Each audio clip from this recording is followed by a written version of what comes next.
Hello, everyone. Welcome to New Gen Politics. So, if you're in the conservative space at all, you've probably heard the news about Brett Cooper leaving the Daily Wire. She says it's amicable, it's, on equal terms, mutual.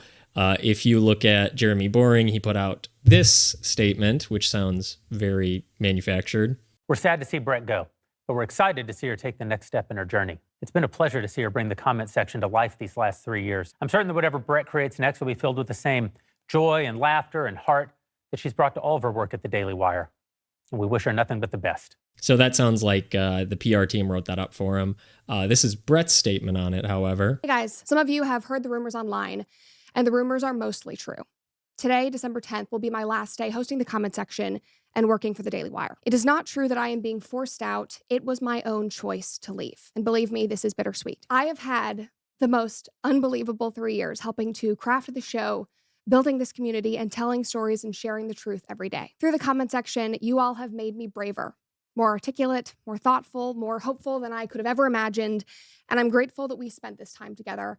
And I'm grateful that the Daily Wire gave us a platform to grow this community. But at this point in my life, I am ready to take on a new direction, both personally and professionally. This means new challenges and new endeavors, which I will share with you soon. Still saying, it's, mutual. Now, how many people believe this is clearly not the majority if you are on Twitter whatsoever, or even go into her comment section. You can see most people think she was forced out or contract negotiations went sour. It's hard to really know. But one thing I think is clear is that people watch the comment section for Brett Cooper. She actually had some very good takes. She had very good insight to what was going on with younger people, especially being a young woman. That's kind of rare in the conservative scene naturally. And for everyone at the Daily Wire, she had better takes on, how young people were feeling about what was going on in the country. She was just much more in tune, much more a pulse on what was going on, especially because she was reading directly what, individual people were saying to her in the comment section. And then, probably endlessly scrolling X and Instagram and whatnot, just like the rest of us. So I think her audience is not interested in the comment section. I think they're interested in Brett Cooper. And I think they're going to follow her to wherever she goes, whatever she wants to do. If she does anything, I hope she does, because having another, conservative voice like this, especially, a young woman who seems to have a pretty good idea of what's going on, seems to be, fairly in touch. I think that's a good thing. And I think that her audience will follow her. I'd love to see more from her. I think overall she did have good things to say. Now, what does this reflect for the Daily Wire? Well, within the last 2 years, they've had Candace Owens and now Brett Cooper leave. And they're kind of losing their talent. Whether they're losing it or getting rid of it is, that's the, age-old question. But this kind of reflects this ongoing Republican Civil War, which I've talked about, is just differences in ideology, differences in issues that have come to the forefront. And I think that's going to continue to put pressure on, conglomerates like this, where it's a combination of personalities who, when we had a common enemy in the successful Democratic Party, we could all get along very well. But as soon as that enemy has fallen, right, Trump won massively, the Democrats are kind of having to go back to the drawing board of what went wrong and find candidates who will work and discover what their ideology actually is, because they're having their own internal civil war. I think at the same time, because we're suffering from success, we have no common enemy. We finally have the time to disagree about the things that have been under the surface. And I think that's kind of what happened with Candace Owens. And I think that's going to happen across the whole Republican sphere, the whole conservative sphere. And I don't know what that holds for the future of the Daily Wire, as certain issues start to divide the party for the future where we want to go, a more neocon, more traditional Republican Party, or a more, aggressively America first, populist, nationalist movement. I think that's going to split these political speakers down the middle.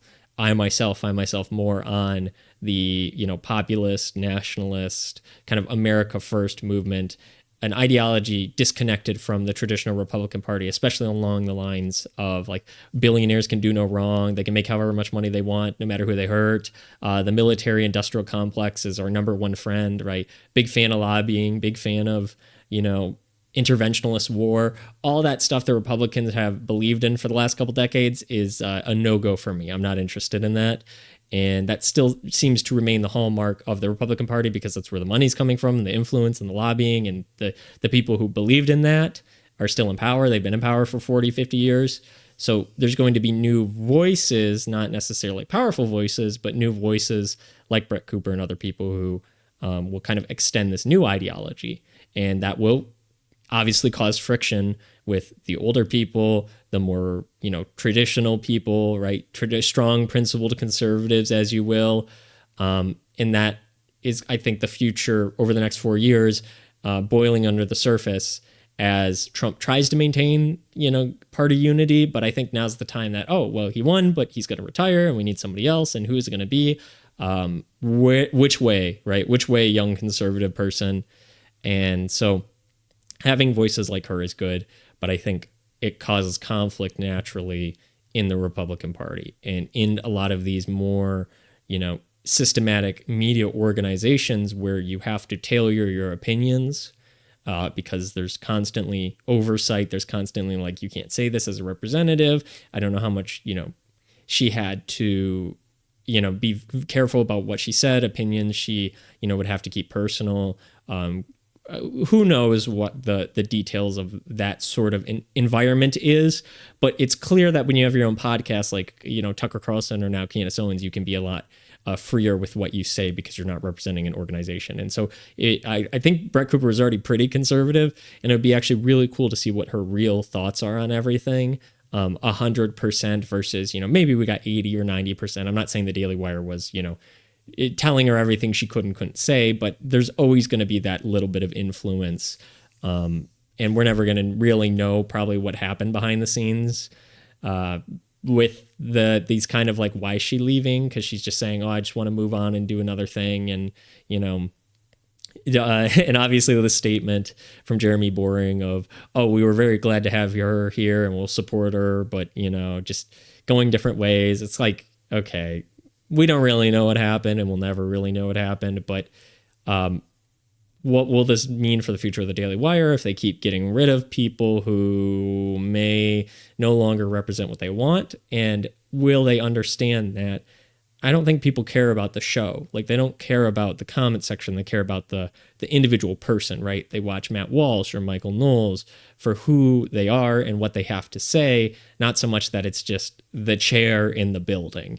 And whether the Daily Wire gets that or not, I'm not quite sure. And we'll just have to see how phasing in this new girl will work. But I don't think she's ever going to replace Brett. I think most people have a loyalty to the individual and their ideas versus the company as a whole. So that's kind of my thoughts on this. I think we'll see Brett probably do something else, still remain relevant. But the Daily Wire has lost a valuable piece here. She was, important, and I don't think she can just be swapped out. I think people have a loyalty to her herself, and they'll follow her. Same way people follow Tucker Carlson when Fox said he'd never be anything. Same way people followed Candace Owens when the Daily Wire wanted to get rid of her. I think people will follow Brett Cooper, and I think kind of an independent alliance will be born through these media personalities who now have the mechanism of, speech that they would not otherwise have had, several decades ago, where you don't work at Fox News and you're nothing, right? You don't have the outlet. Well, now Tucker Carlson can shoot something from his basement and reach millions of people without, any staff really necessary, without massive influence, without the money, without the lobbying, without all the ads. You can kind of create something yourself, kind of like I'm doing here.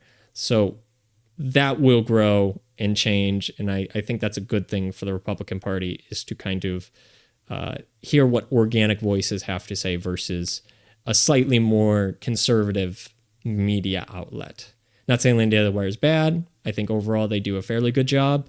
Obviously, there's issues that people disagree with. Like I said, the split in the Republican Party, especially on certain foreign policy issues. But we don't have to get into that right now. So anyways, that's my thoughts on this. I think it's, kind of an interesting, kind of a surprise. But we'll just have to see where things go, where she goes, where the Daily Wire goes. A lot's up in the air right now. And in the conservative space, things are going to keep switching up, day by day. I think things will change rapidly during this Trump administration, more so than they have in the last decade. So if you want to stick around for that, if you want, my thoughts on that, make sure you like, subscribe, share the video. Comment what you think down below if you are going to continue to watch the Daily Wire, or if you were a Brett exclusive, or liked all the speakers, or if you're going to follow Brett and not watch the Daily Wire. Let me know all that down in the comments below. And thank you for watching.